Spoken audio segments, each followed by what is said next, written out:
দশম শ্লোক। আজ ইন্টারনেটের ডিস্টার্ব, ওই জন্য অডিও করে দেওয়া হচ্ছে, যে একটা নিয়ম রক্ষার মতো নিয়ম সেবা চলছে তো। হে দেবী, তোমার বিরহাতিশয় রূপ দাবানলে তোমার এই দীনাদাসীর তনুলতা সাতিশয় দগ্ধ হইতেছে। ক্ষণকাল অমৃত দৃষ্টি দ্বারা ইহাকে সঞ্জীবিত করো। এই শ্লোকের পরিমলকণা ব্যাখ্যা শ্রী গুরু মহারাজের আমরা শুনছিলাম। 35 সংখ্যক পাতা দেখবেন, এখানে পয়ার পর্যন্ত আমরা শুনেছিলাম। সুখময় বৃন্দাবন কবে হবে দর্শন, সে ধুলি মাখিব কবে গায়। প্রেমে গদগদ হইয়া রাধা কৃষ্ণ নাম লইয়া কাঁদিয়া বেড়াবো উভারায়। উভারায় মানে চারিদিকে কেঁদে কেঁদে বেড়াবো। নিবৃত নিকুঞ্জে যাইয়া অষ্টাঙ্গে প্রণাম হইয়া ডাকিব হা রাধানাথ বলি। হা রাধানাথ, হরে কৃষ্ণ রাধা কৃষ্ণ রাধা কৃষ্ণ। কবে যমুনার তীরে পরশ করিব নীরে, কবে পিব করপুটে তুলি। করপুট মানে এইভাবে করপুটে জলপান করব। আর কবে এমন হব শিরাস মন্ডলে যাব, কবে গড়াগড়ি দিব তাই। ওই জন্য যেখানে প্রণাম করতে হয় রাধাকুণ্ডে, যেখানেই বৃন্দাবনের যেখানে, যেন ধুলিটা মাথায় লাগে শরীরে। এই শরীরটা একদিন পুড়বে। বাবাকে পুড়িয়েছ? হ্যাঁ, অনুভব তো আছে কিভাবে পড়ে দেখেছো। তো সেই শরীরে যদি একটু মাটি লাগে, বৃন্দাবনের ধুলি লাগে, এর থেকে ভাগ্য আর কি হয়। ওই জন্য প্রণামে সব জায়গায় ধুলি। এখানে ঘুম থেকে উঠে প্রথমে ধুলি লাগাতে হয় মাথায়। সে যারই চরণ ধুলি হোক, চরণ ধুলি তো পরের কথা, ওটা তো আগে বৃন্দাবনের ধুলি। আমি যেমন এখানে একা থাকি, তো ধুলি তো আমারই চরণের হবে, এখানে আর তো কেউ থাকে না। কিন্তু তবুও আমি নেবে ওই ধুলি, কারণ ওটা তো পরের কথা। হ্যাঁ, বৃন্দাবনের ধুলি চিরকালই আছে, আমরা তো মরে মরে সব চলে যাব, ধুলিটা তো থেকেই যাবে। প্রহ্লাদ মহারাজ এখানে ভজন করেছেন, ধ্রুব মহারাজ তারও চরণ ধুলি এখানে আছে। রঘুনাথ দাস গোস্বামী পাদ এখানে ভজন করেছেন, তারও চরণ ধুলি এখানে আছে। ওই জন্য বলছেন কবে আর কবে এমন হবে, হ্যাঁ, কবে গড়াগড়ি দিব তাই। গড়াগড়ি দেবো মানে শরীরে বৃন্দাবনের ধুলি লাগানো, একে বলে গড়াগড়ি দেওয়া। বংশীবট ছায়া পাইয়া পরম আনন্দ হইয়া পড়িয়া রহিব তার ছায়। এখানে বৃক্ষলতা সব রাধাকুণ্ডের সবাইকে ঋষিমুনি রূপে দেখা উচিত। যখন দৃষ্টিটা আসবে, একদিনে তো আসে না বাবা। আজ কতদিন ধরে রাধাকুণ্ডে বাস করছি, তবে আসে, একদিনে কি আসে?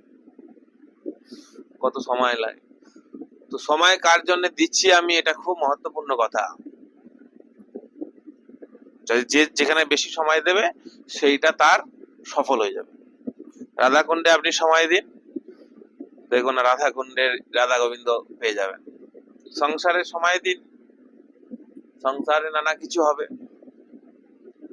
কিন্তু এখানে ঈশ্বরের ইচ্ছা খুব মহত্বপূর্ণ। ঈশ্বরের ইচ্ছা যদি ভক্তির দিকে থাকে, আর সে যদি সংসারের দিকে যায়, তাকে বিপুল দুঃখ পেতে হবে, না খেয়ে মরবে, না খেয়ে। কেন? ওর বিরুদ্ধ রাস্তায় যাচ্ছে, হাওয়াটা একদিক দিয়ে আসছে, আর সে ওই এই দিকে গেলে তো ঠিক আছে, সে হাওয়ার দিকেই যাচ্ছে। সুতরাং যত তাড়াতাড়ি সে বুঝে যায় যে ভক্তিতে আমার সবকিছু হবে। এই মানুষটা যেমন ভক্তির আগে চন্ডাল গাছের পাতলা ছিল, আত্মরা গোছের ডিম খেত, তবুও এরকম শরীর ছিল। আর এখন ভক্তিতে প্রসাদ পেতে পেতে শরীর গঠন, শরীর মোটা হয়ে যাচ্ছে, ভালো হচ্ছে। তো বলার অর্থ এইগুলো অনুভব করা উচিত যে আমার কোথায় কি হচ্ছে। নিজে যতক্ষণ অনুভব না করতে পারে কারোর বোঝানোতে সেটা হয় না। নিজেকে অনুভব করতে হবে যে আমার কোথায় ভালো হচ্ছে, কোন স্থানে ভালো হচ্ছে, স্থান অনুভব করতে হবে। কি খেলে ভালো হচ্ছে, প্রসাদ খেলে ভালো হচ্ছে, যে অপ্রসাদই খেলে ভালো হচ্ছে, কার সঙ্গে থাকলে ভালো হচ্ছে, এত কিছু বিচার করতে হয়।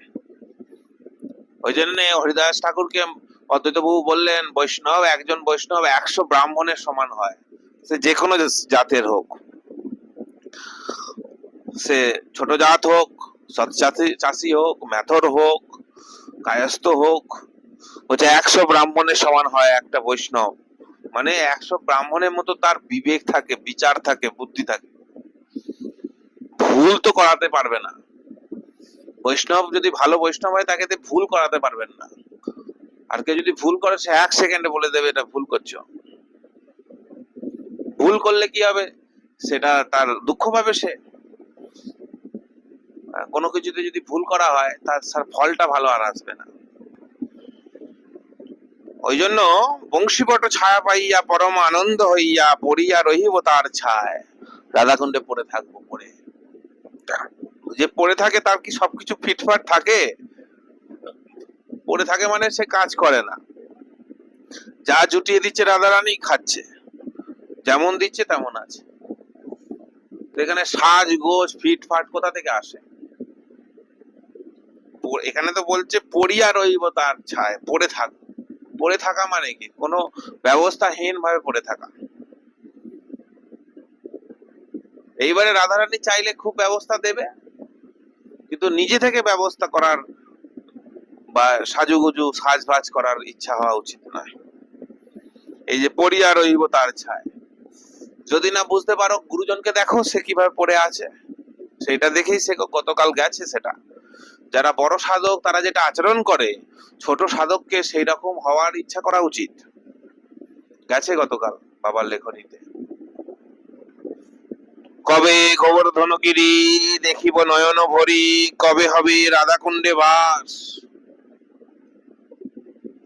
হ্যাঁ, কবে হবে রাধাকুণ্ডে বাস। ঠাকুর মশাই, নরোত্তম ঠাকুর মশাই এখানে এসে পড়াশোনা করলেন আগে ব্যাকরণ।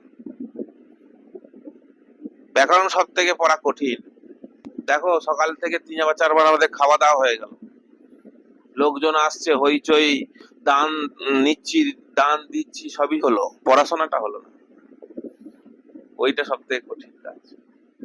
এরকম 30 দিনই দেখবে, 30 দিনই একই হচ্ছে, খাওয়া পড়া সব হচ্ছে, কিন্তু শাস্ত্র অধ্যয়ন হয় না। ওটা সব থেকে কঠিন কাজ। ঠাকুর মশাই ছোট বয়সে এসে নরোত্তম দত্ত এখানে জীব গোস্বামীপাদের কাছে ব্যাকরণ পড়লেন। ছোটবেলায় উনি ঘরেও পড়েছিলেন ব্যাকরণ সংস্কৃত, তারপরে এখানে এসে পড়লেন। পড়ার পরে ওনার আদেশ হলো যে প্রচার করবে। সবার উপর আদেশ হয় না, আমার উপর আদেশ নাই যে বাইরে প্রচার করার। আমার গুরু মহারাজ বলেছেন তুমি এখানে বসে ভজন করো, যে আসার তোমার এখানেই আসবে। আমার উপর এই আদেশ নাই যে আমি বঙ্গদেশে বা বাংলাদেশে গিয়ে প্রচার করব, কিন্তু ওনার উপর আদেশ ছিল। উনি সেই যোগ্য ছিলেন, উনি বঙ্গদেশে গিয়ে প্রচার করেছেন। এই যত মণিপুরি সাদা সাদা তিলক করে দেখবে, এখানেও এসেছে সব মণিপুরীরা, ওগুলো সব নরোত্তম ঠাকুরের তিলক। হয়তো তারা এই সাধনা তো বুঝতে পারে না, কিন্তু তিলকটা তো করে। উনি একেবারে মণিপুর পর্যন্ত প্রচার করেছিলেন। নরোত্তম ঠাকুরের বিশাল পরিবার, নরোত্তম পরিবার। তো তিনি সেই বঙ্গদেশ থেকে বলছে কবে হবে রাধাকুণ্ডে বাস। এটা ওইখানে বলছে। রাধাকুণ্ডে যিনি বাস করবেন তিনি তো আর বলবেন না যে কবে হবে রাধাকুণ্ডে বাস, ওখান থেকে বলছেন। তারপরে উনি আর আসেন নাই, ওনার তো শরীর দুধ হয়ে গিয়েছিল গঙ্গাতে। ভ্রমিতে ভ্রমিতে কবে এ দেহ পতন হবে, কহে দিন নরোত্তম দাস। ভ্রমিতে ভ্রমিতে কবে এ দেহ পতন হবে, কহে দিন নরোত্তম দাস। এখানে পর্যন্ত আমরা গতকাল শুনেছিলাম। শিল প্রবোধানন্দ সরস্বতী পাদ বলিয়াছেন, কদা শ্যাং শ্রী রাধে চকিত ইহ বৃন্দাবন ভূমি। এটা কোথাকার শ্লোক? বৃন্দাবন মহিমামৃতের শ্লোক। পড়ি না পড়ি, কমপক্ষে এটা এতগুলো জানা উচিত যে কি কি গ্রন্থ আছে আমাদের মরার আগে। 80 বছরে তো মরবে এই সব, তার আগে যেন কটা গ্রন্থ আমাদের আছে এটা জ্ঞান হওয়া উচিত। আর সেই গ্রন্থগুলা পড়ার ইচ্ছা করা উচিত, এই জন্মে হোক বা আগামী জন্মে। আগামী জন্মেও গ্রন্থগুলো পাবেন। যেই ব্রহ্মাণ্ডে জন্ম হবে, অধিকাংশ তো বৃন্দাবনে মরে আবার বাংলায় জন্ম হয়, আবার বৃন্দাবনে আসে। এখন মহাপ্রভুর যুগে এইটাই চলছে। আমি তো দেখতে পাচ্ছি যে বৃন্দাবনে যারা আসছে প্রায় আগে বৃন্দাবনে ছিল, বৃন্দাবনে ছিল অধিকাংশ। অর্থাৎ এক জন্মে ভক্তি হয় না, 10-15 জন্ম লাগে। এই গ্রন্থগুলো যাতে মাথায় করে স্মরণ রাখা। হয়তো কলেজ পড়াশোনা হলো না, কোনো ক্ষতি নাই, কিন্তু এই গ্রন্থগুলো পড়াশোনা হলো না, বড় ক্ষতি হলো। আমরা তো গ্রন্থ অধ্যয়ন করে ভিক্ষা করে যা করেছি, যারা কলেজ পড়েও এই আশ্রম বাশ্রম বানাতে পারবে না। গ্রন্থ অধ্যয়নের দ্বারাই, ভক্তির দ্বারাই ভক্তদের সবকিছু হবে। একটুকুনি সভ্যতা শেখার জন্য 10 ক্লাস পড়তে লাগে, জগতিক এইগুলো একটু জানার জন্য। এরপরে ভালো করে শাস্ত্র অধ্যয়ন করা উচিত, কারণ যত শাস্ত্র আছে সেইগুলো পড়তে তোমার অনেক দিন সময় লাগবে। যদি সেই সময় অন্যত্র দেয়া হয় আর পড়া হবে না। ওই জন্য অন্যত্র সময় দিতে নাই। এলো পণ্ডিতদের ভাষা। গীতা এখনই খোলো, আমরা কদিন আগে গীতা পড়ছিলাম, কটা ভক্ত মিলে, মোবাইলে নয় এমনি পড়ছিলাম। খালি ভগবান বলছে পণ্ডিত পণ্ডিত পণ্ডিত। এটা পণ্ডিতদের বিচার, মূর্খদের বিচার নয়। যারা ব্যাকরণ পড়ে নাই তাদের শাস্ত্র অধ্যয়নের অধিকারই নাই এদের, এরা মূর্খ। ওখানে খালি পণ্ডিত পণ্ডিত বলছে, খালি পণ্ডিত পণ্ডিত বলছে। ওই জন্য ব্যাকরণ পড়া হচ্ছে মাস্ট। আমার গুরু মহারাজ পর্যন্ত এরকম বলেছেন, যিনি ব্যাকরণ পড়ে নাই তার দীক্ষা দেওয়ার অধিকার নাই। গুরু মহারাজ আমাকে একদিন বলেছেন, যিনি সংস্কৃত ব্যাকরণ পড়ে নাই তার দীক্ষা দেওয়ার অধিকার নাই। কারণ দীক্ষা যখনই দিল, কোন ছেলে পুলে আসলো তাকে পড়াবে কি করে? কোনো কঠিন প্রশ্ন করলে কোন শাস্ত্র থেকে বলবে কি করে? যে ব্যাকরণ পড়েছে সেই তো আগে শাস্ত্র পড়েছে। বাবা বলতেন, এখন কথাগুলো কঠোর কিন্তু কথাগুলো ঠিক, আমি এখন অনুভব করছি। আমি একটা পণ্ডিত, এখানে যেমন রাধাকুণ্ডে বর্তমানে বড় বড় যে সাধনা করছেন, তার মধ্যে শ্রী শ্রী শ্যামসুন্দর পণ্ডিতজি ব্যাকরণে গোল্ড মেডেলিস্ট, তিনি জঙ্গলে ভজন করছে। আর যারা পড়াশোনা করে না অধিকাংশ ভোগেতেই দেখা যাচ্ছে। কোথায় ত্যাগ? তো ত্যাগীরাও, পণ্ডিতরাই ত্যাগী হচ্ছে। ওই জন্য পড়াশোনাটা, শাস্ত্র অধ্যয়নের দিকে জোর দেওয়া উচিত, বাকি জিনিসে কম জোর দেওয়া উচিত। বলছে, হা রাধে, তোমার চরিতামৃত লহরী স্মরণ করিতে করিতে কবে চকিত ভাবে বৃন্দাবনে বাস করিব। এই রে, হ্যাঁ, তোমার চরিতামৃত লহরী, লহরী মানে ঢেউ, চরিত্রে শেষ হচ্ছে না। আমাদের যেমন এই গ্রন্থ শেষ হবে না, বিলাপ কুসুমঞ্জলি শেষ হয়ে যাবে, এরপরে আবার একটা গুটিকা শুরু হয়ে যাবে, ওটা শেষ হয়ে যাবে, এরপরে আবার রাধারস সুধনিধি শেষ হয়ে যাবে, ওইটা শেষ, গ্রন্থ শেষ হবে, আবার কৃষ্ণ কর্ণামৃত শুরু হয়ে যাবে। গুরু মহারাজের গ্রন্থগুলো শেষ করতে করতে মরেই যাব, গ্রন্থ শেষ হবে না। একে লহরী বলা হয়। কেউ যদি শোনেও এই যে গ্রন্থগুলার ব্যাখ্যাগুলা, শুদ্ধ ভক্ত তৈরি হয়ে যাবে। ভক্ত কিন্তু সবাই, গলায় কণ্ঠী আছে, তিলক আছে, একটু একটু ভক্তি আছে, শুদ্ধ ভক্ত নয়। এই ভক্ত আর শুদ্ধ ভক্তের মধ্যে পার্থক্য যে করতে পারবে, ভক্ত মানে বিধি মার্গের ভক্ত, আর শুদ্ধ ভক্ত মানে রাগ মার্গের ভক্ত। যদি কেউ অনুভব করে ব্যাপারটা কি, তাহলে সে বুঝবে। আর যার অনুভব নাই, সে কখনো শুদ্ধ ভক্ত হতে পারবে না। আগামী জন্মে হতে পারবে, তারপরের জন্মে হতে পারে, এই জন্মে পারবে না। আর শুদ্ধ ভক্তি যদি না হয়, মহাপুরুষের পাশে থাকলে ঘা খেয়ে যাবে, একদম মার খেয়ে যাবে। আমার শ্রী গুরু মহারাজ 1 বছরের বেশি কোনো শিষ্য টেকে নাই সেবা করতে। শুদ্ধ ভক্তি যদি না থাকে উনি পাশে রাখতেন না। ওনার সেবা করতে হলে শুদ্ধ ভক্তি করতে হবে একদম। কোনো দেবী দেবতার পূজা নাই, অষ্টকাল লীলা ধ্যান, কোনো ঘোরা ঘুরির ইচ্ছা নাই, সুন্দর করে একবারে সেবা। গুরু ছাড়া কিছুই জানে না সে ওনার কাছে টিকবে। ওই জন্য গুরু মহারাজের 60 বছর বয়সে প্রায় 60 খানা 70 খানা সেবক পরিবর্তন হয়েছে। ওই জন্য বলছেন, তোমার চরিতামৃত লহরী স্মরণ করতে করতে কবে চকিত ভাবে বৃন্দাবনে বাস করব। চকিত মানে সবসময় লীলা ধ্যান, সবসময় যেন দেখতে পাচ্ছি রাধা গোবিন্দ, এইভাবে বৃন্দাবনে বাস করা উচিত। আর বর্তমানে ভুল কোথায় হচ্ছে, বৃন্দাবনের চারিদিকে রাধাকুণ্ডে ঘুরে একবার চষে ফেলবো, একবারে ফাটাই দেবো, একেবারে লীলা ধ্যানও নাই আর স্মরণও নাই। ওই জন্য সাধকের ব্রজবাস হচ্ছে না। কবে তোমার চরিতামৃত লহরী স্মরণ করতে করতে চকিত ভাবে বৃন্দাবনে বাস করব। হ্যাঁ, এই বুঝি তুমি এলে। হ্যাঁ, এই বুঝি রাধা রানী এলো দর্শন দেবে। যত বয়স বাড়বে, যত বয়স বাড়ার সাথে কিছু নাই, ভজন অগ্রসর হবে, ওই ভগবানের দর্শন হতে থাকবে রাধা রানীর। এগুলো যারা পূর্বজনের সংস্কার আছে তারাই বুঝবে, সংস্কার নালে বুঝবে না। হ্যাঁ, সংস্কার খুব দরকার। এই বুঝি তুমি এলে, এই বুঝি পাই, রাধা রানীকে এই বুঝি পেরে গেলাম,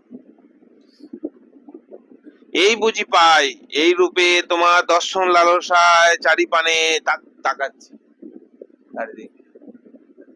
এই বুঝি রাধা রানীকে দেখতে পাচ্ছি, এই আজকে হয়তো রাধা রানীকে দর্শন পাবো। ছিটে ফোটা দর্শন দেয় উনি, স্মরণে দেয়। অনুভবের ব্যাকুলতাতে লীলা নয়ন গোচর হইবে, এই অনুভব খুব দরকার। অনুভব না হলে, অনুভবের ব্যাকুলতা না আসলে রাধারানীর দর্শন হয় না। অনুভব দরকার। ওই জন্য অনুভবের জন্য ব্রজবাস, হৃদয়ের শুদ্ধি, এইসব গুলো খুব দরকার।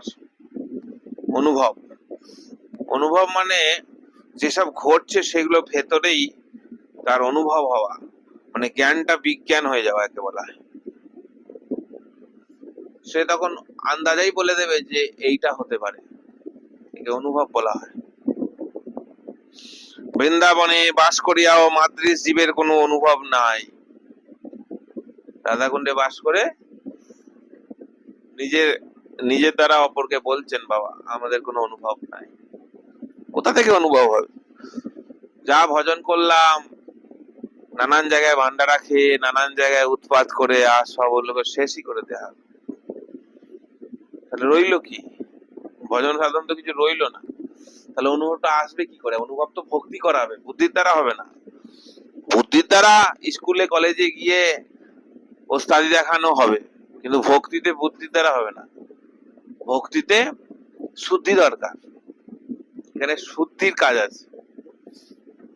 এখানে বুদ্ধির চালাকি চলে না। অনেক চালাক আমার কাছে আসে, 1 মিনিট আমি এখান থেকে বার করে দিই। একজন এসেছে, ওর গুরু মঞ্জুরির গায়ত্রী নাই, আমাকে বলছে গুরু মঞ্জুরির গায়ত্রী দিন আর রাগ মার্গটা শেখান। গৃহস্থ। আমি বললাম আমার গুরু মহারাজ বলেছেন বছরে 2 বার আসতে হবে, মানে 2 মাস ব্রজে থাকতে হবে। মুখ চোখ দেখেই বোঝা যাচ্ছে ভীষণ চালাক, সরকারি কাজ করে। না, আমি 2 মাস তো থাকতে পারবো না। তো আমার গুরু মহারাজের আদেশ পালন করেন নাই তো হবে না, এখান থেকে যান সোজা। তো চালাক মানে তার বিপুল বুদ্ধি আছে, তবে তো সরকারি চাকরি পেয়েছে, কিন্তু চালাকির দ্বারা হবে না, অনুভব ভক্তি শুদ্ধির দ্বারা হবে। ওই জন্য বলছেন বৃন্দাবনে বাস করিয়াও মাতৃ জীবের অনুভব নাই। যার বৃন্দাবনে অনুভব হয়েছে সে বৃন্দাবন ছেড়ে যেতে পারবে, আর যার বৃন্দাবনে অনুভব হয় নাই সেই বলবে যে আমি আসতে পারবো না, আমি 1-2 বছর পরে পরে আসবো। অনুভব নাই। এবারে যদি কেউ কারোর পেছনে অনেক সময় দিয়ে অনুভব না হয়, তো কি দরকার সময় দেওয়ার? সময় দেওয়া উচিত নয়। আমি যেটা অনুভব করছি, যে শিখবে তাকে অন্য সময় দেওয়া উচিত। ওই জন্য গুরু মহারাজকে আমি দেখতাম, ওনার 15,000 শিষ্য, কাউকে উনি সময় দিতেন না। যিনি যেচে শিখলেন তো শিখলেন, না হলে মহাপ্রভু শেখাবে, উনি চুপচাপ চোখ বন্ধ করে চলে গেলেন, চোখ বন্ধ করে চলে গেলেন। ওই জন্য যে শিখবে না তার পেছনে অধিক সময় দিতে নাই। এবারে এই যে শিখবে না তাকে অধিক সময় দেওয়ার জন্য ইস্কন গৌড়ীয় মঠ আছে, সেইখানে শিখে এখানে আসো, দাও 2-4 বছর ওখানে শেখো, শেখার পরে বয়স হলে এখানে আসো, তখন বুঝতে পারবে যে এই রাধাকুণ্ডের এই রাগমার্গের কত মহিমা। ওই জন্য যারা শেখে না আমি বলেই দিই যে চলে যাও ইস্কনে, চলে যাও গৌড়ীয় মঠে চলে যাও, আর যে শিখতে পারে তাকেই আমরা রাখি। মুখে অনেক কিছু বলা যায় কিন্তু হৃদয় খানি শূন্য। মুখে বড় বড় কথা বললে তো হবে না। কে কতটা আসনে বসে ভজন করছে, কে কতটা বৃন্দাবনে বাস করছে, সেবা করছে, এর দ্বারা বোঝা যাবে। মুখে বড় বড় কথা বললে হবে না। হ্যাঁ, যেন আমাদের একটা শিষ্য আছে, হ্যাঁ, হনুমান, ও শাস্তে তর্ক করছে, আমার কাছে হরিনাম নিয়ে জোর করে দিয়েছিলাম, নিজেই আমিষ খায়, সৌভিক, সে মোবাইলে তর্ক করে অন্যের সাথে। তো মুখে অনেক কিছু বলা যায়, হৃদয় খানি শূন্য। যার পেটে আমিষ আছে তার কি অধিকার আছে যে অপরকে শেখায়, তর্ক করে অন্যের সাথে? মানে রাগমার্গের শিক্ষা দিচ্ছে বিধিমার্গ লোককে। ওটার জন্য একটু আচরণ গুলো তো করতে হবে, বাইরে জ্ঞান দিয়ে কি হবে? বড় বড় তিলক, বিশাল ভক্তি, তো অত ভক্তি হলে তো তা আমাদের মতো হয়ে যাবে। বাপ মাকে ছেড়েই চলে আসলাম ছোটবেলায়। তো মুখে বড় বড় কথা বললে হবে না, হৃদয় খানি শূন্য। সাধন জীবনে প্রতিফলিত হওয়া চাই, সাধন জীবনে প্রতিফলিত হওয়া চাই, সাধন ভজন প্রতিফলিত হওয়া চাই। তুমি আমার স্বামিনী এই আশা লইয়া সময় কাটিতে পারলিও লাভ। রাধারানী আমার স্বামী, এই নিয়ে কাল কাটাতে হবে। এখন সত্য কথা বললে তো সব গায়ে রাগ হয়ে যায়। হ্যাঁ, এই ফেসবুক চালা দেখছি, সব কত বৈষ্ণব সব দুর্গা পূজা করছে। আজকে সপ্তমীর ছবি, অষ্টমীর ছবি, তাহলে তুমি দেবী দেবী দেবতা নিয়ে আছো, তো তুমি আমার স্বামিনী এই আশা নিয়ে সময় কাটানো কোথায় হচ্ছে? দেবী দেবতাকে নিয়ে সময় কাটাইছো। শুদ্ধ ভক্তদের ওই জন্য এসব এটা ভালো লাগে না। আমার শিক্ষা গুরু সব বড় বড় মহাত্মাকে দেখেছি, শ্যামসুন্দর পণ্ডিতজিকে দেখেছি, এই সব অশুদ্ধ ভক্তকে দূরছাই করে দেয়, যে চলে যা চলে যা, যা যা এখান থেকে। এবারে লোক এসে বলবে যে আমাকে তাড়িয়ে দিয়েছে। তোমার অযোগ্যতারা কেন বলছো না? তুমি কেন দেবী দেবতার পূজা করবে? তুমি কেন রাধারানী ছাড়া অন্য নিয়ে কেন থাকবে? তুমি বৃন্দাবন ছেড়ে কেন যাবে? হ্যাঁ, তোমার হাতে শরীরে মাদুলি কেন থাকবে এত? ওসব দেখলেই শুদ্ধ ভক্তরা দুচ্ছাই করে দেবে। আমার অনেক শিক্ষাগুরু আছে, সেখানে নিয়ে গেলেও দরজাও খুলবে না। ওই জন্য মহাপুরুষের কৃপা থেকে বঞ্চিত আমরা এই জন্য হই, আমাদের অযোগ্যতার জন্য, শুদ্ধ ভক্তির অভাবের জন্য। তুমি আমার স্বামিনী হে রাধে এই আশা নিয়ে যেন সময় কাটাতে পারি সবসময়। এর জন্য এই ধরনের সাধকের সাথে সম্বন্ধ রাখতে হবে। অন্য সব সাধকের সাথে যদি সম্বন্ধ হয়েছে, হ্যাঁ, নানান কিছু করে সব, তাহলে কিন্তু সেই ভক্তি আসবে না, শুদ্ধ ভক্তি। ওই জন্য সবার সঙ্গ করতে নাই, কারোরই সঙ্গ করতে নাই, গুরু ছাড়া কারোরই সঙ্গ করতে নাই। গুরুদেব আপনাকে যেমন তৈরি করতে চায় সেই প্রকার ভগবান আপনাকে গুরু দিয়েছে, সে গুরু নিয়েই থাকতে হয়। ওই জন্য শাস্ত্রের নিয়ম আছে, বয়স্ক গুরু করতে নাই, গুরুদেব প্রাপ্তি হয়ে যাবে তো বয়স্ক গুরু করতে নাই। যতদিন গুরুদেব থাকবে ততদিন তার গুরুর সঙ্গ পাবে। আর যদি অত্যাধিক বয়স্ক গুরু করেছে, গুরুদেব 2-1 বছর শিক্ষা দিয়ে প্রাপ্তি হয়ে গেছে, তাহলে সে যখন অন্য জায়গায় শিখতে যাবে, গুরুদেব এক ধরনের বলছে আর ওই ওই এক ধরনের বলছে বৈষ্ণব, তখন তার সব ছন্ন ছাড়া হয়ে যাবে। এটা হরিভক্তি বিলাসের শ্লোকটা দেয়া আছে। আজকের পাঠটা নিয়ম সেবার 2য় দিনের পাঠ।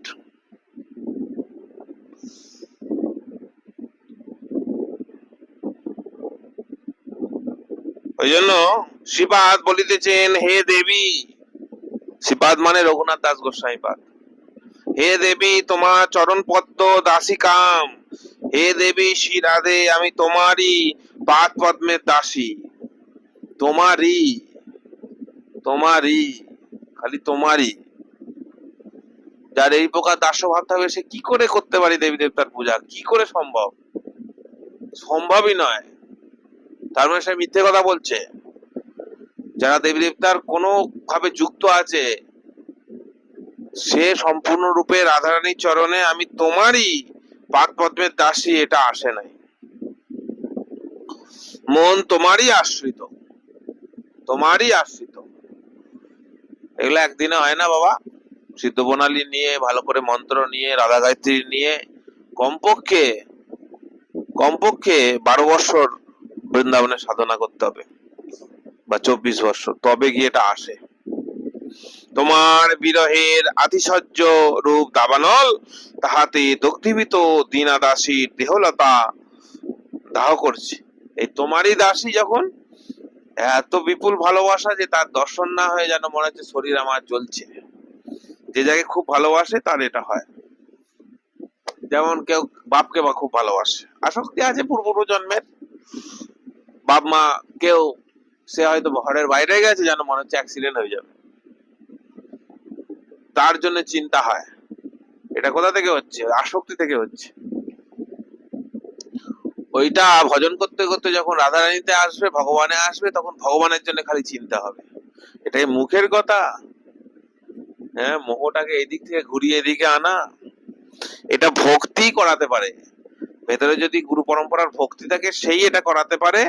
মানুষের শক্তি নাই, মানুষ কোনোভাবে এটা পারবে না যে সংসারে আসক্তিটাকে সম্পূর্ণরূপে টেনে নিয়ে এসে আর ভগবানে লাগাতে পারে। এটা মানুষের শক্তি নাই। ওই জন্য বলছে দহ্যমান তর কায় বল্লরী, শরীর আমার জ্বলে যাচ্ছে। স্বামিনী যেন বলিতেছেন, আমার জন্য তোর প্রাণ ছটফট করবে কেন? কি রূপে তুই আমায় পাবি? রাধারানী যেন বলছে যে আমার জন্য তোর প্রাণ কেন ছটফট করছে, তুই আমি কি রূপে পাবি? অপার করুণা সাগর রূপিণী কিভাবে দাসীকে আরতি উৎকণ্ঠা দিয়া শ্রীচরণে লইতে হইবে তাহা ভালোভাবেই জানেন। হ্যাঁ, আমরা যে ভক্তি করছি, কে করছে? আমরা করছি না, রাধারানী করাচ্ছে। রাধারানী করাচ্ছে। যে যতটা ভক্তি করছে ভগবানই করাচ্ছে। হ্যাঁ, ভেতরে প্রেরণা দিয়ে ভগবানই করায়। আর প্রেরণা না দিলে মন চঞ্চল হয়ে গেলে সে পারবে না। হ্যাঁ, এই মাঝখানে যে হনুমানটা বসে আছে, ওর মন হয়ে গেছে চঞ্চল, ও এক বিন্দু পাঠও শুনতে কিছুই করতে পারছে না। তাহলে ওর মনটা চঞ্চল, তোমাদের দুজনের মন চঞ্চল নয় কেন? ওটাও ভগবান করছে। ও সেই ধরনের পাপ আছে পূর্ব জন্মের, ওই জন্য ওকে অগ্রসর হতে দেবে না। ওই যতটা হলো ওই অনেক। একজন 17 বছর বয়সে ডিম মাছ মাংস ত্যাগ করেছে, আর একজন 40-45-এ ত্যাগ করেছে। পার্থক্য হবে কিনা? একজন আমিষ খায় তার সন্তান, আর একজন বৈষ্ণবের সন্তান, পার্থক্য হবে কিনা? খুব হবে, খুব হবে। ওই জন্য হ্যাঁ, বৃন্দাবনে কত খরচ করে এসে পাঠ শুনছে, একটা পাঠের কণা বলতে পারবে না। মাঝে জিজ্ঞাসা করবে, একটা কণা বলতে পারবে না। ওর মনে কি চলছে মুখ দেখে বোঝা যাচ্ছে। ওর মনের চঞ্চলতা মুখে প্রকাশিত হয়ে যাচ্ছে।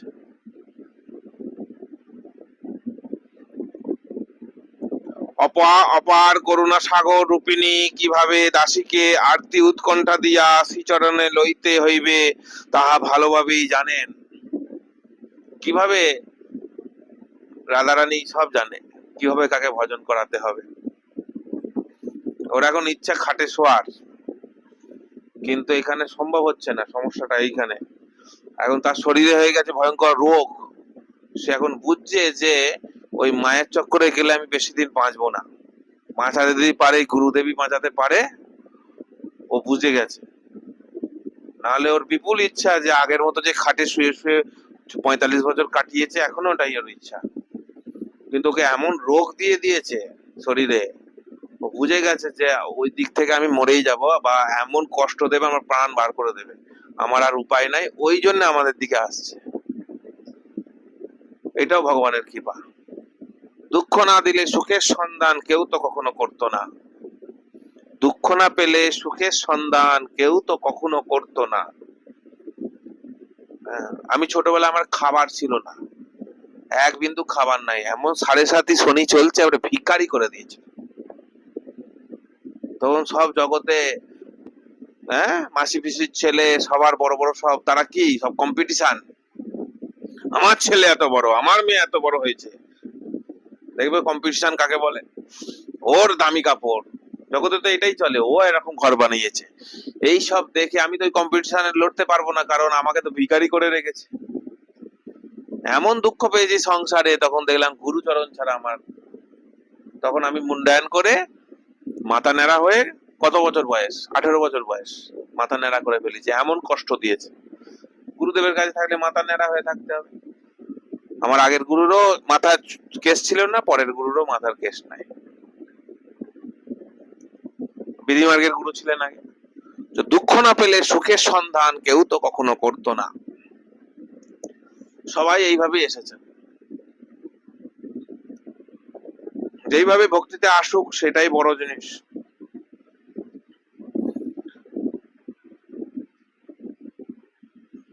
এইভাবে ওই জন্য আবার বলছেন অপার করুণা সাগর রূপিণী, কিভাবে দাসীকে আরতি উৎকণ্ঠা দিয়া শ্রীচরণে লইতে হইবে তাহা ভালোভাবেই জানেন। কত করুণা। বসিরহাটে এখন মুসলমানদের পাশে বসে ট্রেনে ঘুরতে, গরু খেয়ে আছে দিন রাত। আর কোথায় বৃন্দাবনে এসে মাটিতে বসে আছো। করুণা অনুভব করো। যার যতটা করুণা ততটা অনুভব করতে হয়। কতজন বৃন্দাবনে আসতে পারে নাই নিয়ম সেবা করতে, দুঃখতে বাইরে ফোন করে আমাকে, আসতে পারে নাই, রাধারানী নিয়ে এসেছে। কতজন নিয়ম সেবা করছে না, কিন্তু আপনি নিয়ম সেবা করছেন, যেখানেই থাকুন। কত করুণা। এই অপার করুণা রূপী রাধারানী ওই দাসীকে আরতি উৎকণ্ঠা দিয়া শ্রীচরণ লইতে হইবে ইহা ভালোভাবেই জানেন। কিভাবে কাকে ভক্তি করিয়ে আনতে হবে রাধারানী ঠিক জানে। এইখানে যদি কেউ ভাবে আমি করছি, সঙ্গে সঙ্গে রাধারানীর গুরুদেবের করুণা ওইটা তার প্রতি অপরাধ হয়ে গেল। আমি করছি, আমি এত সেবা করছি, আমি এত রান্না করছি, আমি পুরো দিন খাটছি, আমি করছি, ব্যাস। এটা যখনই আসবে তখনই তার ওই গুরু কৃপা আর রাধারানীর কৃপা তার প্রতি অপরাধ হয়ে গেল, ও কৃপাগুলো পালিয়ে যাবে। ওই জন্য সবসময় যেন এই অনুভব থাকে কত করুণা করেছে। একটু ঘুরে দেখা উচিত। 4 বছর আগে আমিষ খেতাম, জঙ্গলিদের মতো ঘুরে বেড়াতাম, গলায় কণ্ঠি নাই, মাথায় তিলক নাই, দুষ্টদের সাথে বদমাইশের সাথে ঘুরে বেড়াতাম, এইভাবে জীবন কাটাইছি। আর আজ আমি কোথায় এসেছি। একটু পেছনটা দেখা উচিত, ঘুমিয়ে ঘুমিয়ে নিজেই বিচার করা উচিত আমি কোথা থেকে কোথায় আসলাম। তখন রাধারানীর করুণার সাগর বোঝা যায় যে কত করুণার সাগর। আর নাহলে মনে হবে কোথায় করুণার সাগর, কোথায়? কারণ আমাদের তো পেট ভরছে না। আমায় কোথায় 1 কোটি টাকা দিয়েছে, আমি কেন করুণার সাগর মানবো? আরে যেটা দিয়েছে সেটা ভাবলেই বোঝা যাবে। কোথা থেকে কোথায় এসেছেন ভাবুন, তখনই বোঝা যাবে যে কত করুণার সাগর উনি। সবার উপরেই কিন্তু কৃপা। এবারে আমার যদি কারোর যদি উদ্ধার 2-3 জন্ম পরে হয়, তার একটু কমই হবে। কার কবে উদ্ধার নির্ধারিত। যার এই জন্মে উদ্ধার তার বিপুল ভক্তি হবে, যার 1 জন্ম 2 জন্ম পরে তার একটু ধীরে ধীরেই হবে। কৃপা কিন্তু ওনার সবার উপরই আছে। আবার প্রেমিকের উৎকণ্ঠাময় বিলাপের রস তাহার কতই আস্বাদ্য। কোন যদি প্রেমিক কাঁদে, রাধাকুণ্ডে বসে থাকে, বৃন্দাবনে বসে থাকে, যত ভজন করতে এসেছেন, যে যেখানে ভজন করছে সবই প্রেমিকই তো। এগুলো রাধারানী আস্বাদন করছে। যত রাধারানীকে আস্বাদন করাতে পারবেন ভগবানকে, তত আপনার কল্যাণ, আপনার সব ভালো হবে। ওই জন্য ভগবান খুশি হচ্ছে কিনা এটাই দেখা উচিত। বাকি জগতে আর কাউকে খুশি করার ইচ্ছা করা উচিত নয়। ভগবান আর গুরুদেব, যিনি রাগমার্গ রাস্তা শিখিয়েছেন, সেই গুরুদেব আর ভগবান। দাসী উৎকণ্ঠাবতী, হ্যাঁ, রাধারানীর দাসী উৎকণ্ঠাবতী, মানে যখন আপনার গোপী ভাব আসবে আপনারও এই প্রকার বিপুল উৎকণ্ঠা আসবে রাধা গোবিন্দের সেবায়। উৎকণ্ঠা দাসী ভাবে থাকে, গোপী ভাবে। যে দাসী ভাব তার নাই, তার উৎকণ্ঠা অনেক কম থাকে। ব্যাখ্যা সবসময় এই উল্টো ভাবে করতে হয়, তাহলে শব্দ থেকে ব্যাখ্যা বেরোয়। যার দাসী ভাব নাই, মানে মঠ মন্দিরে দাসী ভাব নাই, যেখানে সিদ্ধ প্রণালী নাই তাদের দাসী ভাব নাই। যাদের মঞ্জুরি, গুরু মঞ্জুরির মন্ত্র নাই, তাদের দাসী ভাব নাই। তারা বলবে হরিনাম করো আর তুলসীর গোলায় জল দাও, এর আগে সিদ্ধ প্রণালীর কথা বলবে না। হরিনাম করো আর তুলসীর গোলায় জল দাও, বেশি বললে একটা দুটো গায়ত্রী মন্ত্র দিয়ে দেবে, আর কিছু দেবে না। গায়ত্রী মানে শ্রীকৃষ্ণের গায়ত্রী দেবে, খালি কাম গায়ত্রী। এর আগে গুরু মঞ্জুরির মন্ত্র নাই। তাহলে এই দাসী ভাব যার নাই, তাদের অত ভক্তিতে উৎকণ্ঠা হবে না। ভক্তি উৎকণ্ঠাটা সব জায়গায় দেখা যাবে। উৎকণ্ঠার সাথে বৃন্দাবনে বাস। গুরু মহারাজ বলে গেছে বৎসরে দুইবার, তো দুইবার আমায় যেতেই হবে, যত খরচ হয়ে যাক, যার সাথে ঝগড়া হয়ে যাক, আমার যা কিছু চলে যাক। তো ওনার যে কথাটা মানা হচ্ছে, সেই যে বাণী থেকে তার মানে তার উপর কৃপা আসবে, তার বৃন্দাবনে বসেই সব আসবে, তার সবকিছু ভালো হবে। ওই জন্য এই এই দাসী ভাব যার, তাদের মধ্যে উৎকণ্ঠা, ব্রজবাসের উৎকণ্ঠা, নাম জপের উৎকণ্ঠা, রাগ মার্গ করবো এর উৎকণ্ঠা, বিধি মার্গ করবো না, গুরু সেবার উৎকণ্ঠা, ভগবানের স্মরণের উৎকণ্ঠা। উৎকণ্ঠাটা সর্বত্র লাগবে। শ্যাম সুন্দরকে সঙ্গে লইয়া স্বামিনী দাসীর বিলাপ শুনিতেছেন। লীলাটা মানে যেটা হচ্ছে, সেখানে রাধা রানীর সাথে শ্যাম সুন্দরও বসে আছে, আর এটা দাসী ভাবে রাধারানীকে বলছে, বাইরে বলছে না, দাসী ভাবে রাধারানীকে বলছে। তো দুজনেই শুনছে, হ্যাঁ, যে রাধারানী আমার দিকে একটু কৃপা দৃষ্টি করো, এটা রাধা গোবিন্দ দুজনেই শুনছে। ভক্তি রসে শোভা ইষ্টদেব, ভক্তির যে রস, তার যে শোভা, একটা শোভা হয় না, সৌন্দর্য, তো শোভাকে বলছে ইষ্টদেব রাধা গোবিন্দ। ওই জন্য রাধা গোবিন্দকে সাজানো উচিত, নিজে সাজানো উচিত না। কিন্তু কিছু আছে এরকম সাদা বস্ত্র পরতে একেবারে বুক ফেটে যায়। একজনকে বললাম গায়ে সাদা বস্ত্র পরে ঘুরবা, হ্যাঁ আমার বউ কি বিধবা, সাদা বস্ত্র পরবে?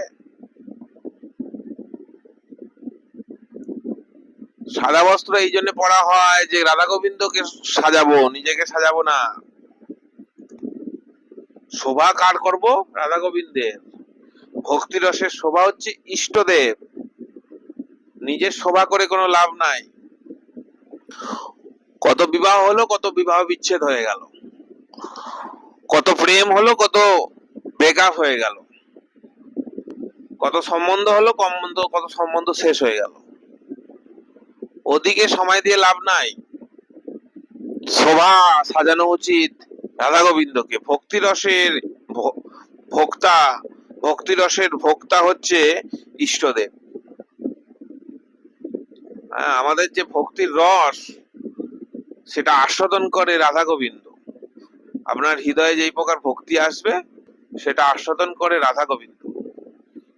তাহলে কারোর ভক্তি দেখে যদি গুরুদেব দুঃখী হচ্ছে, তার সেবা দেখে, তাহলে ইষ্টদেবও দুঃখী হচ্ছে। আর কারোর ভক্তি দেখে গুরুদেব খুশি হচ্ছে, তাহলে ইষ্টদেবও খুশি হচ্ছে। ওই জন্য ভক্তি রসের ভোক্তা মানে যে ভোগ করে, সে হচ্ছে রাধা গোবিন্দ। ভক্তির রসটাকে কে আস্বাদন করছে? রাধা গোবিন্দ। জগতের লোক না, জগতের লোক তো গালি দেবে, হ্যাঁ এদের কাজ নাই, ভক্ত সব হরে কৃষ্ণ শুরু করে দিয়েছে, কি করছে এগুলো পাগলা, হ্যাঁ এদের শরীরে কোনো শক্তি নাই, এসব নিরামিষ খায়, দিনে কিছু খায় না, হ্যাঁ ওরা আস্বাদন করতে পারছে না, ওরা আরো গাল দিচ্ছে। আর আস্বাদন করছে ইষ্টদেব রাধা গোবিন্দ। আর রাধা গোবিন্দই গুরু রূপে, শিক্ষাগুরু দীক্ষাগুরু, উনিও খুশি হচ্ছে ত্যাগ বৈরাগ্য দেখে। এরাই আস্বাদন করে, এরা খুশি হয় ভক্তি দেখে। শ্রী বিল্বমঙ্গলকে বলিলেন, আমি তোমার সঙ্গে সঙ্গে আছি, ও তোমার মিলন বিরহের ভাবোচ্ছ্বাসময় সব প্রলাপ শুনিয়াছি। এটা ওই কৃষ্ণ কর্ণামৃত গ্রন্থের কথা বলছে। কৃষ্ণ কর্ণামৃত খুব ইম্পর্টেন্ট গ্রন্থ। ওতে এত সুন্দর সুন্দর রাধা গোবিন্দের সব লীলার কথা আছে, এত সুন্দর। সেখানে গোবিন্দ বলছে বিল্বমঙ্গলকে, আমি তোমার সঙ্গে সঙ্গেই আছি, আর তোমার মিলন বিরহের ভাবোচ্ছ্বাসময় সব প্রলাপ শুনছি। হ্যাঁ, যত ভক্তিতে অগ্রসর হয় সেই সাধক যত কাজে যত ধ্যান করে সব আস্বাদন করতে থাকে ভগবান। ভগবান আস্বাদন করছে কিনা, ভগবান আপনার ভক্তিকে খাচ্ছে কিনা কি করে বুঝবেন? একখানা মিটার আছে, সেই মিটারে বোঝা যাবে। সেটা আমি সবসময় বলি, অনন্য চিন্তয়ন্ত মাম এ জনা পর্যুপাসতে তেষাং নিত্যাভিযুক্ত আনাং যোগক্ষেম বহাম্মহম। ওই যোগক্ষেম বহাম্মমের থেকে বোঝা যাবে তোমার যা কিছু দরকার সব এসে যাচ্ছে ঠিক কোনো না কোনো ভাবে। তার ভক্তিতে খুশি, আর খেম তার যা কিছু আছে ভক্তি ইত্যাদি সব রক্ষা করছে উনি। তার যদি সব রক্ষা হয়, সব বিপদ থেকে সে রক্ষা হয়ে যাচ্ছে। বিপদ আসলে আগেই অনুভব করে নিচ্ছে যে বিপদ আসবে, আমাকে এই ভুলটা করলে হবে না, বা এই ভুল লোকের সাথে সম্বন্ধ করলে হবে না। এর দ্বারা অনুভব করতে হবে তার ভজনকে ভগবান খাচ্ছে, আস্বাদন করছে। ওই জন্য যোগক্ষেম করছে উনি। যোগক্ষেম যদি উনি না করে তাহলে সাধকের বড় অসুবিধা হয়ে যাবে। আমি যেমন এখানে আজ রাধা গোবিন্দের গুরু মহারাজের কৃপায় 2-3 বছর বৃন্দাবনের বাইরে যাই না, এখানে কোনো কাজকর্ম নাই, বা আমি কোনো কাজকর্ম করিও না, আমি ঘর থেকে বেরোই না। হ্যাঁ, ছাদে গিয়ে একটুখানি হাঁটি। তো আমাকে যদি রাধারানী খেতে না দেয় তখন আমাকে কি করতে হবে? বৃন্দাবনের বাইরে যেতে হবে আমাকে সোজা। কিন্তু উনি এমন ভাবে আমাকে খেতে দিচ্ছেন যে আমার কোনো ঘর থেকে বেরোতেই প্রয়োজন হচ্ছে না, আর বৃন্দাবনের বাইরে যাওয়ার কোথায় প্রয়োজন। এটা যোগক্ষেম থেকে হচ্ছে। আর ছোটবেলার কথা আমার মনে পড়ে, একটা অন্ন ছিল না, আমাকে দুটো অন্ন খাওয়ার জন্য কোনো কোনো স্থানে বাংলায় বাংলায় কত ঘুরেছি। বাংলায় কেন ঘোরে বাবাজিরা? প্রচারটা তো পরের কথা, আগে হচ্ছে মাসিক যে খরচটা পাওয়ার জন্য। কারণ মাসে খরচ আছে 20,000 30,000 খরচ আছে। হ্যাঁ, কিছু না কিছু কিনতে থাকে, কখনো মোবাইল খারাপ হয়, কখনো কিছু খরচ আছে। ওইটার জন্য ঘরে ঘরে সবাই যায়। আর এটা যদি রাধারানী বৃন্দাবনে তাকে দিয়ে দেয় তখন সে কেন বৃন্দাবন ছেড়ে যাবে? এবারে এটা কথার কথা নয়, দিলে দেখা যাবে তো যে অন্ন ডাল চাল তার ঘরে আছে, টাকা আছে। 10 টাকার যদি একটা জিনিস কিনতে হয় তার কাছে যেন 12 টাকা থাকে। তাহলে জানতে হবে যোগক্ষেম মহম্মহম, তার যা কিছু লাগে আমি দিচ্ছি।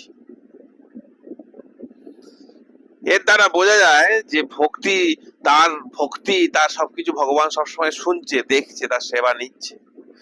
ভগবান সেবা নিচ্ছে কিনা এটা তার লক্ষণ। সবার সেবা সেইভাবে উনি নেয় না, যার সেবা নেবে না সেইভাবে তার অন্ন জোটাই মুশকিল হয়ে যাবে। আমি তোমার সঙ্গে সঙ্গে আছি, এই যে বলছি। এবারে উনি হচ্ছে জগৎপতি, ওনার কাছে কোনো ব্যাপার নাকি? 2-10 হাজার টাকা কোনো ব্যাপার? অনায়াসে উনি দিতে পারে।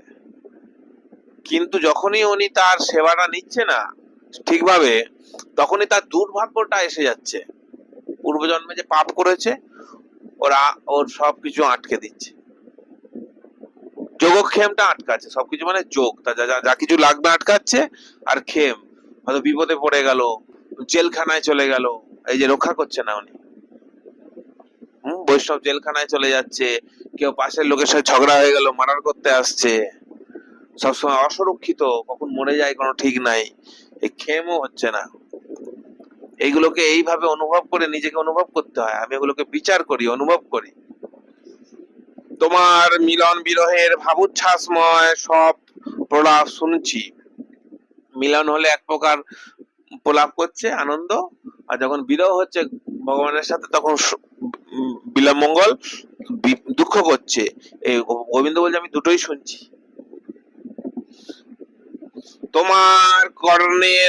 আমার কর্ণের আনন্দদায়ক বলিয়া তোমার প্রলাপের নাম হবে শ্রী শ্রী কৃষ্ণ কর্ণামৃত, শ্রীকৃষ্ণের কর্ণায় অমৃতের মতো, ওই জন্য নাম হচ্ছে শ্রীকৃষ্ণ কর্ণামৃত গ্রন্থটার নাম। এখানে রাখা আছে, গুরু মহারাজ ওটার ব্যাখ্যা করেছেন। হবে হয়তো 2-4 মাস পরে ওটা শুরু করো।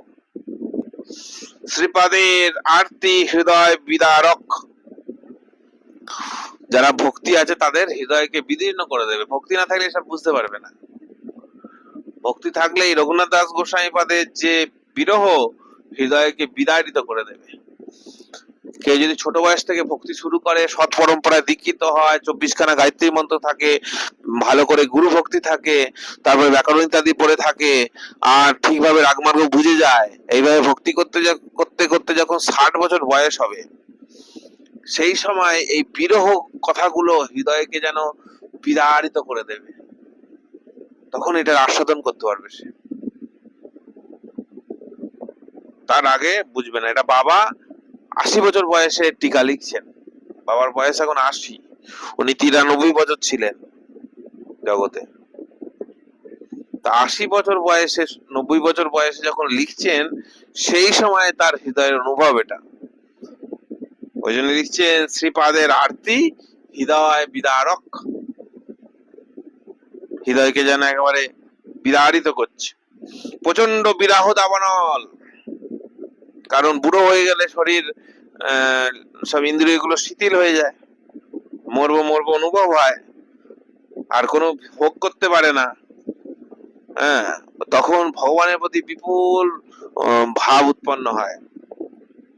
ওই জন্য বয়স একটা গুরু, আমাদের শরীর একটা গুরু, বয়স একটা গুরু। যত বয়স বাড়ে তত ভক্তি বাড়ে, এগুলো একটা গুরু। চঞ্চলতা বদমাইশি সব ধীরে ধীরে চলে যায়। কিন্তু ছোট বয়সে ভক্তি শুরু করতে হবে। বুড়ো কালে ভক্তি শুরু করলে আর হবে না। ছোট বয়সে যারা ভক্তি শুরু করে তাদেরই বয়সকালে ভালো হয়। প্রচন্ড বিরহ দাবানল, দেহ বল্লরী দহ্যমানা, শরীর যেন পুড়ে যাচ্ছে বিরহতে।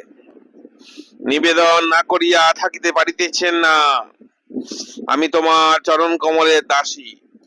যেমন ভগবান রাধা গোবিন্দ সবসময় লীলাতে থাকে, আমরা যে লীলা ধ্যান করতে থাকি, তো ওনাকে বিরহ জানিয়ে কি হবে, ওনাকে দুঃখ দিয়ে কি হবে?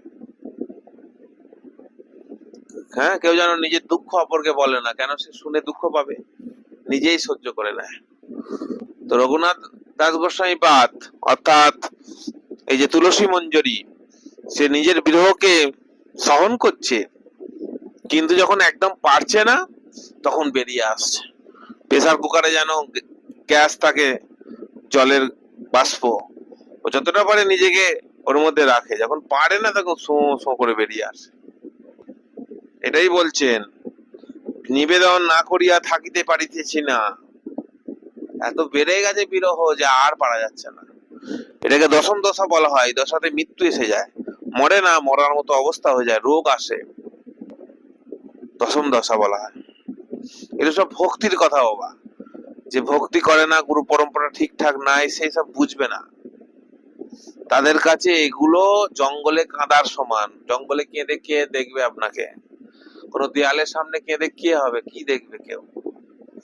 ওই জন্য খুব দরকার সৎ পরম্পরা। আমার এই 2 বছর ধরে ভক্তি শেখাচ্ছি, তাতে আমি দেখলাম আমাদের পরম্পরার শিষ্যগুলোই বেশি রাগমার্গ শিখছে, বাকি খুব কমই দেখতে পাচ্ছি। 2-4 দিন পাঠ শুনলো লীলা ফিলা, তারপরে বন্ধ করে দিল, আর সম্বন্ধ নাই। আর পাঠ ফাট শুনে তেমন অনুভব হচ্ছে না, তখন সেবাও দেয় না। আমার থেকে যদি কিছু পায় তবে তো আমাকে কিছু সেবা দেবে। পাঠ শুনছে না, সে যখন কিছু পাচ্ছে না, তখন আমার মোবাইল নম্বরটা বন্ধ করে দিল, আর কি আছে। তো আমাদের পরম্পরায় আর একটা দুটো এদিক ওদিক দেখছি তারাই পাঠ শুনছে, বাকিগুলা 2-4 মাস পরে পরে সব ছিটকে অন্যদিকে চলে যায়। ওই জন্য ঠিক ঠিক পরম্পরা, কিছু অন্য আছে, খুব কম আছে, কিছু অন্য আছে। ওই জন্য ঠিক ঠিক পরম্পরা, ঠিক ঠিক গুরুকরণ, ঠিক ঠিক মন্ত্র, সবগুলো ঠিকঠাক হতে হবে।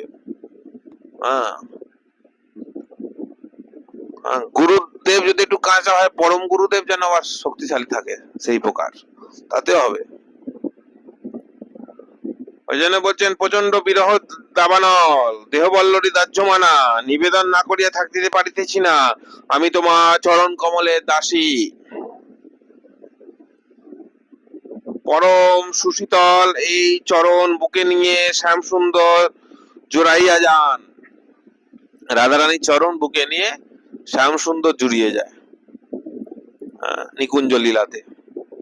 বিরহ তাপে দহ্যমান শ্রীকৃষ্ণ হৃদয় সুশীতল করে তোমার ওই শীতলতা গুণযুক্ত চরণ কমল। রাধারানীর চরণ বিরহ তাপকে, আগুনকে, শ্রীকৃষ্ণের হৃদয়ের আগুনকে সুশীতল করে রাধারানীর চরণ। এই জগতের যে দুঃখ বিরহ সেগুলো খুব কম, আর ভগবানের প্রতি যে বিরহ সে ভয়ঙ্কর হয়। ওটা সাধক বুঝবে, সাধারণ মানুষ বুঝবে না। এখন সাধারণ মানুষ অনেক বেশি, আর ভক্ত শুদ্ধ ভক্ত খুব কম, ওই জন্য এর বিচার হয় না। জগৎটা চলে সব মানুষকে নিয়ে, ওই জন্য বৈষ্ণবতার সাথে এই জগতের হিসাব চলবে না। এ আলাদা, এ আলাদা। এবারে ভারতভূমিতে জন্ম দিয়েছে যেখানে ভক্তি স্বাভাবিক, সেনাবাহিনী আছে আমাদের রক্ষা করছে, সরকার আমাদের দুর্মুঠো খেতে দিচ্ছে যাতে আমার ভজন হয়, এই এতটাই সম্বন্ধ। বাকি রাজনীতিতে যাবে তার ভজন সাধন সব খারাপ হয়ে যাবে। ওই জন্য এই বিরহ তাপে রাধারানীর চরণ তাকে শীতলতা দেয়। এই কথাগুলো বৈষ্ণব বুঝবে, সাধারণ মানুষ বুঝবে না। ওই জন্য সাধারণ মানুষের সংখ্যা খুব বেশি, সাধারণ মানুষের সাথে খুব কম থাকতে হয়, থাকতেই নাই। সাধারণ মানুষ মানে বাজার করতে গেছেন, ওগুলো সাধারণ মানুষ, ও ধান্দা করতে বসে আছে, এই লোকটার কাছ থেকে 2 টাকা বেশি কি করে নেবো। ওই জন্য বাজার আর এই সবেতে খুব কম সময় দিতে দেওয়া উচিত। এক একজন একবারে বাজারে চষে, বাজারে চষা নাই, চষতে হলে ওই ভক্তির দিকে চষা উচিত, বেশি সময় দেওয়া উচিত। যেখানে যেখানে ভক্তি বিরোধী লোক সেখানে বেশিক্ষণ থাকতে নাই। যেমন বঙ্গদেশের সব ওই লোকাল ট্রেন গুলা বসিরহাটের দিকে বেশি, সব অহিন্দু থাকে, সব সব গরু খেয়ে বসে আছে, তাদের সঙ্গ খুব কম করা উচিত, একদম যাওয়াই উচিত নয় পাশে। এই ধরনের গলায় কণ্ঠিবিহীন শুদ্ধ ভক্তিবিহীন লোকেদের থেকে দূরে থাকতে হবে, তাহলে যদি সে এই জন্মে ঈশ্বর পায়। আর যা ভক্তি গুলো সব যদি বেলাতে থাকে তাহলে সে একদিন দেখবে হৃদয় আমার শূন্য, শেষে গিয়ে দেখবে আমার কিছুই হলো না, তখন সে কাঁদবে, বয়স হয়ে গেছে আর তো পারবে না। ওই জন্য যতটা উপার্জন তার থেকে বেশি ভক্তি যেন খরচ না হয়। এখন এত ছোঁয়াছুত এসব বিচার করলে জগৎ চলবে? ওই জন্য জগতের আলাদা আর বৈষ্ণব আলাদা। ওই জন্য বৈষ্ণবকে কচ্ছপের মতো নিজের ইন্দ্রিয়কে ভেতরে ঢুকিয়ে নেওয়া উচিত। আমি ঘর থেকে বেরোই না, কারোর সাথে ধাক্কা ধুক্কিও হয় না, কারোর সাথে ঝগড়াঝাটিও হয় না।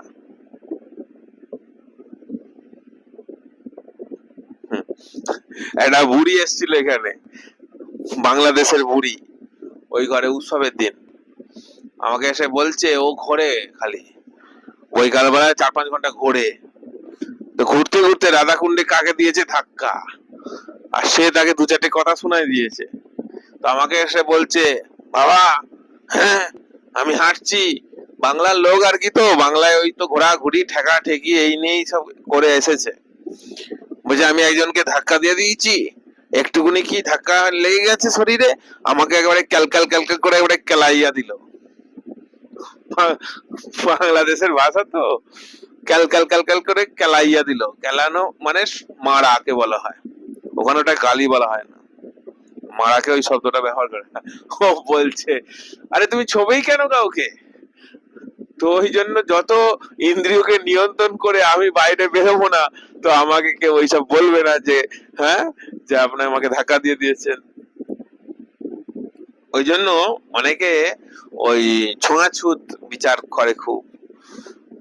হ্যাঁ, ওই জন্য বিরহ তাপে দহ্যমান শ্রীকৃষ্ণ হৃদয় সুশীতল করে তোমার এই শীতলতা গুণযুক্ত চরণ কমল।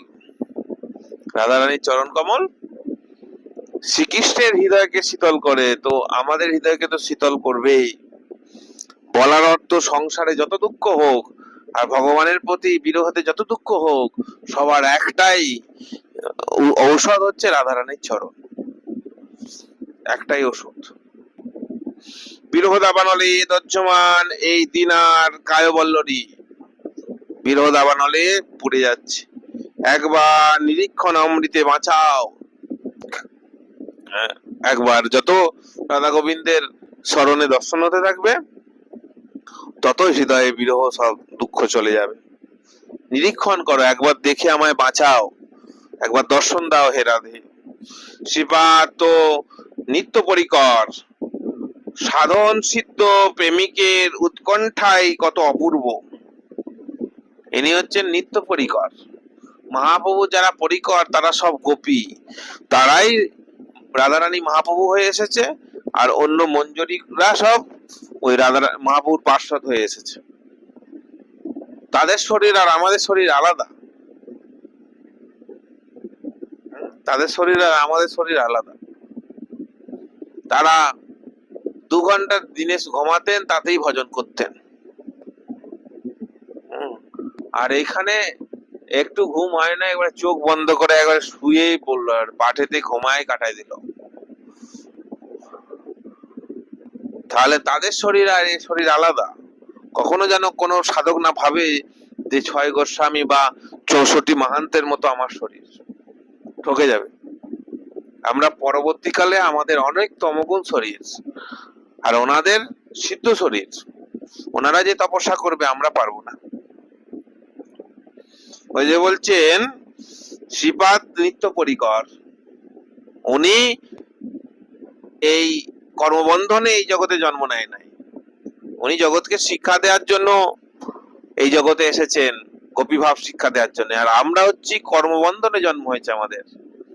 এই জন্মে উল্টো পাল্টা করুক, আগের জন্মে ভয়ঙ্কর তার শরীর পাবে সে, এই জন্মে শেষেই দণ্ড পাবে, একবারে নরক হয়ে যাবে জীবন। নরক কাকে বলে এই জন্মেও দেখবে, আর মরার পরেও দেখবে নরক কাকে বলে। ওই জন্য আমরা হচ্ছি কর্মবন্ধনগ্রস্ত। সাধন সিদ্ধ প্রেমিকের উৎকণ্ঠায় কত অপূর্ব। সাধন সিদ্ধ করে যারা প্রেমিক, তাদের এই যে উৎকণ্ঠাই কত সুন্দর। এনাদের উৎকণ্ঠা গোবর্ধন বাস্তব ছিল কৃষ্ণদাস বাবাজি মহারাজ তার প্রার্থনা পদে লিখিয়াছেন। এই পথটা পড়ে দিয়েই বিরাম দিল। গোবর্ধনের সিদ্ধ বাবা গিয়েছিলাম আমরা, ওই সিদ্ধ বাবা ওইখানে থাকতেন। তখন তো আর এত সুন্দর ছিল না, মানসী গঙ্গার তটে ছোট একটা কুঠিয়া বানিয়ে উনি ওখানে ভজন করতেন। তাও 200 বছর আগে, 150-200 বছর আগে কথা। এখন তো এগুলোকে সংস্কার করেছে লোকজন, তখন এত ছিল না। লোকজন এই 50 বছর বেড়েছে বাবা যেদিন থেকে এইদিকে এসেছেন, নাহলে খুব কম লোকজনই এসব জায়গায়। এর কারণ হচ্ছে খুব কম লোকজনই ঈশ্বরকে পাবে। গীতাতে ভগবান এটা বলেছে, কোটি কোটি ভক্তের মধ্যে কেউ আমাকে একজন পাবে, সবাই পাবে না। ওই জন্য বৃন্দাবনে খুব কম লোকই। এই যে এত লোক দেখা যাচ্ছে নিয়ম সভা, এইসব তো নিয়ম সভা শেষে সব পালিয়ে যাবে। 2-4 জনই এখানে থাকে সব সময়। ওই শ্রীপাদ কৃষ্ণদাস সিদ্ধ বাবা লিখছেন গোবর্ধন বাস্তব, হা হা প্রাণেশ্বরী তুয়া বিচ্ছেদ অনলে, নিরবধি প্রাণ মোর ধিকি ধিকি জলে। বিরোধে সিদ্ধ হয়ে গেছেন তো রাধারানীর জন্যই। আর এই প্রকার যার রাধারানীর প্রতি প্রেম ধিকি ধিকি জলে, তার কোনো কিছু মনে থাকবে সংসার কোনো কিছু? সেখানে রাধা গোবিন্দ ছাড়া কিচ্ছু নাই। তো রাধা গোবিন্দ ছাড়া কিছু নাই, তো সে মরার পরে রাধা গোবিন্দই পাবে, আর তো কিছুই নাই। যাবে কোথায়? রাস্তা যদি দুটো তিনটে হয় তাহলে একটা রাস্তাতে সে যাবে, আর রাস্তা যদি একটাই হয় তাহলে সে একটা রাস্তাতেই যাবে। ব্যাপারটা এইটা। এ দুঃখ সাগর হইতে উদ্ধার করিয়া শ্রীচরণে রাখো মরে কিঙ্করি করিয়া। এই যে কিঙ্করি শব্দ, যেদিন পাবো রাধাকৃষ্ণ পা সেদিন ঘুচিবে মনের ঘা, তার আগে শান্তি হবে না। রাধা গোবিন্দকে না পেলে শান্তি নাই। ওই জন্য বলছেন এই দুঃখ সাগর থেকে বাঁচার একটাই উপায়, তোমার চরণে আমাকে কিঙ্করি করে রাখো, যেন আমি দিন রাত তোমার খালি সেবা করব, রাধারানীর সেবা করব। সচিদানন্দ ভগবান, রাধারানীও সেই প্রকার সচিদানন্দ মহাভাব স্বরূপিনী, আর তার যে স্বরূপ পায় যারা গোপী স্বরূপ, সেইগুলো সব মহাভাব স্বরূপিনী। সপ্ত ধাতু শরীর নয়, সেখানে দুঃখ বলে কিছু নাই শরীরে।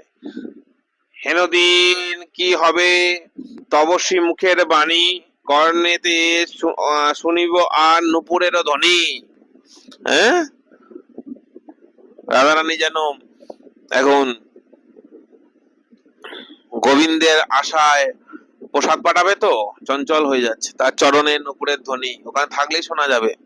রাধারানী কিন্তু আজকে বৈকালে চলে গেছে যাবটে, বর্ষনা থেকে যাবটে চলে গেছে আজকে, কালকে থেকে এখন 3 মাস যাবটে থাকবে। ওই জন্য বৈকালের স্নান সব যাবটে হবে। এখন এখন শ্বশুরালয়ে চলে গেছেন, বাপের বাড়ি থেকে চলে গেলেন তেরোদশী থেকে, এই নিয়ম সেবা তেরোদশী থেকে। কর্ণেতে শুনিব আর নপুরের ধ্বনি, সেইখানে যে ধ্যান করবে সেই শুনতে পাবে। সবসময় রাধারানীর চরণে শোনার নপুর, ওনার পাশে না থাকলে কোথা থেকে শোনা যায়? এটা ওনার পাশে থাকার কথা বলছে। তোমার লাবণ্যামৃত নয়ন চষকে কবে বা পিব করিব পান পরম সুখে। এটা সব গোপী ভাবে চোখ দিয়ে দেখা, প্রেম নেত্র বলা হয়। প্রেম নেত্র এই শরীরে হয় না, গোপী স্বরূপের সিদ্ধ প্রণালী যে নেত্র, ওই স্বরূপের নেত্রটাই প্রেম নেত্র। ওই নেত্রে রাধারানীকে দর্শন করছে, এই নেত্রে রাধারানীর দর্শন সে আস্বাদন করতে পারবে না। আগ্রাণ করিব তব অঙ্গ পরিমল, এই পঞ্চ ইন্দ্রিয় দিয়ে ভগবানকে আস্বাদন। আমরা কি করি? কেউ যেন কাউকে ভালোবাসে, নিজের সন্তানকে হোক বা পিতামাতাকে হোক, যে কেউ হোক, চোখ দিয়ে দেখছে তাকে, কান দিয়ে শুনছে তার কথা, নাক দিয়ে আঘ্রাণ নিচ্ছে, শরীর দিয়ে স্পর্শ করছে, হ্যাঁ, এইভাবে জীব দিয়ে কোনোভাবে তাকে আস্বাদন করছে। এইভাবে পঞ্চ ইন্দ্রিয় দিয়ে আস্বাদন হয়। তার চোখ নাই, সে কাকে কি দেখবে? অন্ধ অন্ধ, শরীর থাকলেও সে আস্বাদন করতে পারবে না। এই পঞ্চ ইন্দ্রিয় দিয়ে যে এখানে আসক্তি, সেখানে যেমন আমরা আস্বাদন করি, কারো যেন কোনো জিনিস খেতে ভালো লাগে, সেইটাকে সে আইসক্রিম যেন কারোর খেতে ভালো লাগে, জিভ দিয়ে চেটে চেটে আস্বাদন করছে, দেখে দেখে আস্বাদন করছে। সেই পঞ্চ ইন্দ্রিয় আস্বাদন যদি ভগবানের দিকে যায়, তখন ওটা জোরদার ভক্তি হয়ে দাঁড়ায়। তো রাধারানীকে এই পঞ্চ ইন্দ্রিয় দিয়ে আস্বাদন করা উচিত ওই গোপী ভাবে। এটা আমরাও করি। কোথায় করি? যখন রাধা গোবিন্দের বিলাস হয়, তখন গোপী দূর থেকে রাধা গোবিন্দকে দর্শন করে পঞ্চেন্দ্রিয়ে ওটা আস্বাদন হয়। আর যখন ওই বৈকাল বেলায় গাভী নিয়ে গোবিন্দ ঘরে প্রবেশ করে উত্তর গোষ্ঠে, তখন রাধারানীর সাথে ওনার যেখানে থাকুক, যাবটে হোক আর বর্ষণায় হোক, নিচে একটা বগিচা আছে, সেখানে ফুলের বাগান, সেখানে সামনাসামনি যখন দর্শন হয়, তখন পঞ্চ ইন্দ্রিয়তে পঞ্চ ইন্দ্রিয়কে আস্বাদন করছে। এটা পাঠেতেও বলা হয়েছে, লীলা পাঠে। এই এই জায়গায় এগুলো ধ্যান করতে হয়। এখন ব্যাপারগুলো তো খুব শুদ্ধ, বেশিক্ষণ ধ্যান হয়তো হবে না, কিন্তু দিনে 24 ঘন্টার মধ্যে কখনো কখনো এগুলো ধ্যান করা উচিত। যেটা রোজ একটু একটু স্মরণ মনন ধ্যান করা হয়, সেটাই তাজা থাকে, সেটাই মনে থাকে। যে যেটা ধ্যান একেবারে বন্ধ করে দেবে, 1 মাস 15 দিন পরে সব ভুলে যাবে। ওই জন্য অল্প হোক বেশি হোক করা উচিত। যে কাজ যে ছেড়ে দেবে, সে কাজের অভিজ্ঞতা তার ধীরে ধীরে চলে যাবে। কাজ ওই জন্য ছাড়া উচিত নয়। এই ভক্তিটাকে যদি কাজ ভাবা হয়, এটাকে ছাড়তে নাই। আগ্রাণ করিব তব অঙ্গ পরিমল নাক দিয়ে, পুলকে পূরিত হবে মোর কলেবর। এই যে স্পর্শ শরীর দিয়ে, পুলক মানে শরীরে পুলক হয়ে যাচ্ছে। কবে তব উচ্ছিষ্ট অমৃত দিবে কিবা করি। এই রাধারানী প্রসাদ দিচ্ছে, জিবায় খাচ্ছে, এই জিবা দিয়ে সেবা, পঞ্চ ইন্দ্রিয়ের সেবা দেখাচ্ছে। পাইয়া কৃতার্থ হবে এ নবকিং করি, তুমি মোর জপ তপ তুমি মোর ধ্যান। অন্য কোনো জপ তপ হয়? কিন্তু অন্যজন যদি অন্য অন্য মন্ত্র জপ করছে, তাহলে জানতে হবে ও রাধারানীর প্রতি সেই শুদ্ধ ভক্তি নাই। লোকে যারে বড় বলে সে বড় হয়, নিজে যারে বড় বলে সে বড় নয়।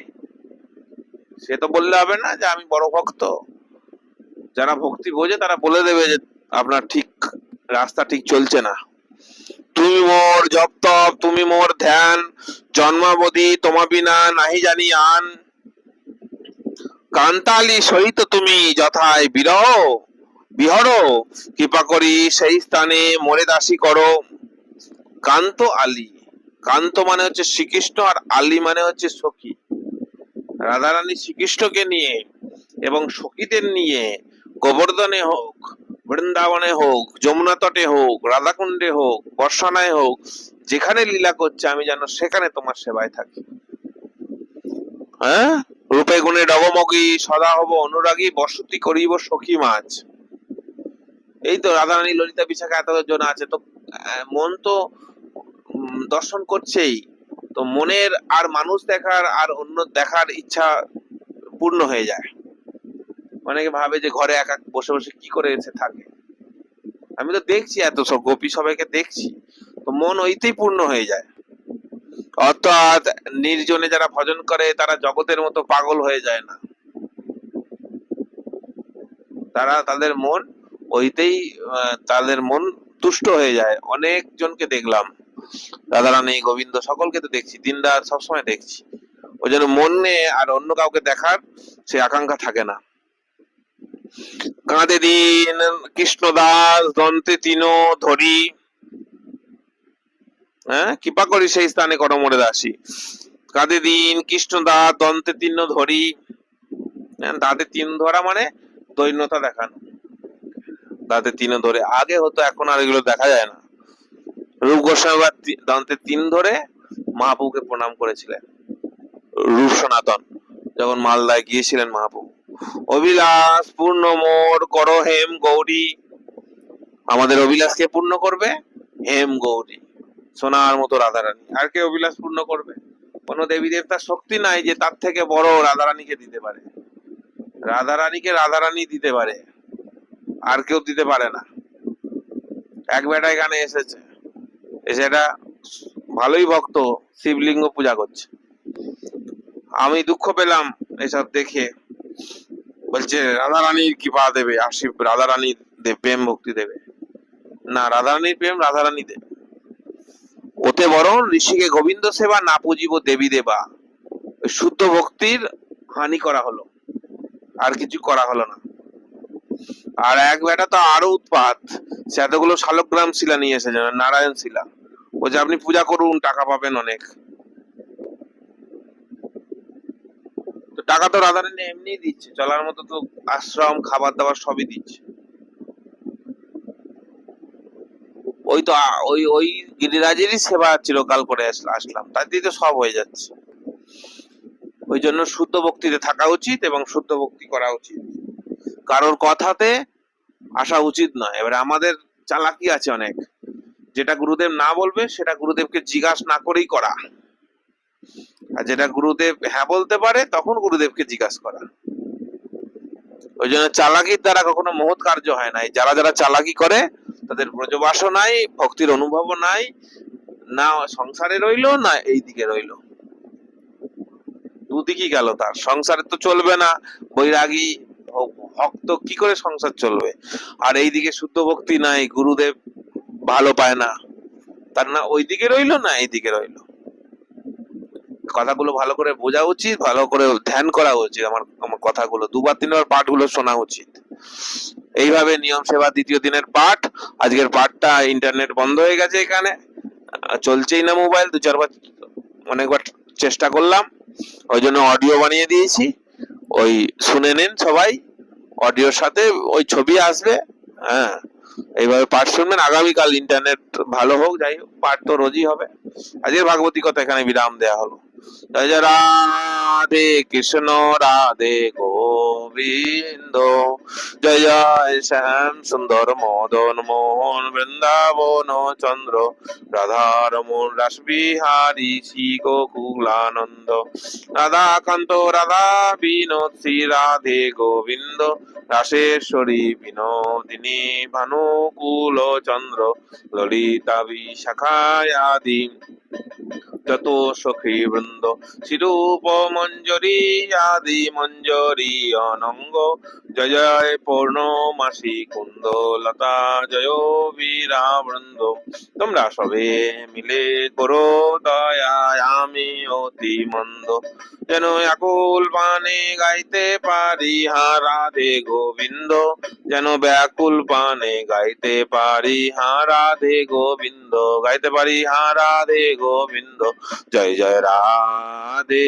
কৃষ্ণ, রাধে গোবিন্দ, শ্রী গৌরাঙ্গ নিত্যানন্দ শ্রী অদ্বৈত চন্দ্র গদাধর শিবাসাদি গৌর ভক্ত বৃন্দ, শ্রীকৃষ্ণ চৈতন্য প্রভু নিত্যানন্দ, হরে রাম শ্রী রাধে গোবিন্দ, হরে কৃষ্ণ কৃষ্ণ কৃষ্ণ হরে হরে, হরে রাম রাম রাম হরে হরে।